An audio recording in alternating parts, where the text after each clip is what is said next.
And the third and final player is a perfect example of that as well, I would say. Xander Dierckx, who is the young central midfielder, 17-year-old Belgian at Royal Antwerp. Not a winger, not an attacking player, Bart, unlike the other two, but a player who, as you said, as we're going to discuss, is obviously making a step up to the first team and has already, as far as I can tell, made quite an impression for the Belgian youth teams. He's played across, the under 15s, under 16s, and under 17s. So, am I okay? Can we say a potential Belgian international in the making here? Yeah. You could compare him to the Nathan de Kat. They got the same kind of style of play. They play on the same position. Um, it was last year kind of a surprise when he came in the first team, but he actually never left the first team anymore, besides of some smaller injuries. And if we look now at Antwerp, yeah, they started the season, let's say 1.5 months too late, because there was no money. The club has recently been taking over, and they actually could just start right now. And they just got a new head coach from yesterday, knowing the competition starts this weekend. That's terribly late. And because of all the financial trouble they had, for instance, the contract of the CEO was expired in June. They couldn't sign anything because there was nobody legal there to sign anything. And the only thing they did now is buy some 18-year-old players and 2 free players. So we have to see in which direction they would get. But it seems they have no other opportunity to let him play. The only interesting thing there is Antwerp is linked to Nemancha Gudelia, who is very experienced, of course, after 7 years of Sevilla.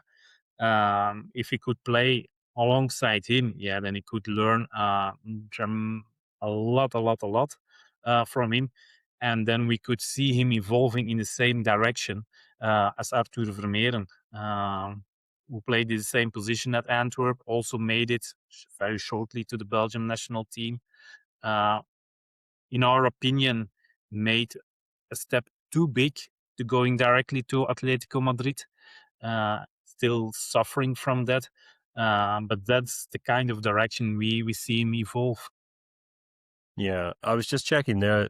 Dierckx obviously got a market value of €3 million, which is quite significant for a player of his age. He's already the second most valuable player at his club.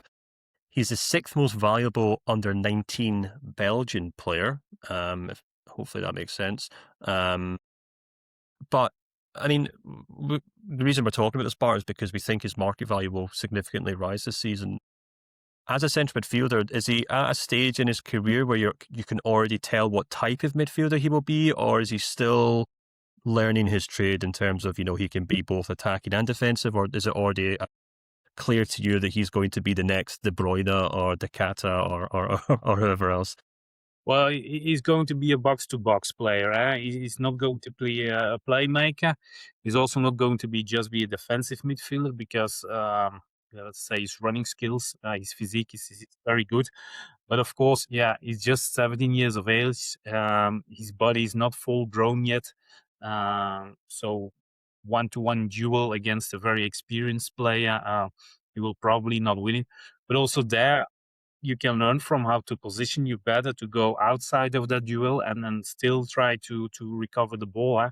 I think at that age, if you're already playing first team, if you would play with the second team of Antwerp, you would play in the fourth league of Belgium. So the gap between that is very, very big. So I think what he already has learned last season, he did it pretty well. He showed up a few times in the box, but also never forget his defensive duties. So if I have needed to compare him with somebody from Belgium, it would be Arthur Vermeeren, it would be Nathan de Kat. And if you could go very big, you could compare him to Yuri Tielemans. Well, it'll be very interesting, certainly to Manchester United fans this summer for sure. Well, Barb, we're going to have to let you go, but as ever, thank you so much for coming on the show. 3 really exciting players to keep an eye on in the Belgian top flight this season, and if you're interested in all those three players, you can actually head over to the market value forum, and whenever they have a good game or a bad game, you can let Bart know what you think their market value should be in their market value forum. Or you could just head to each player's profile, and there's also a link down the right-hand side in the profile. But Bart, until next time, when I'm sure we'll be discussing these players moving to the Premier League or Spain or wherever else is always the case in Belgian football, thank you so much for coming on the show.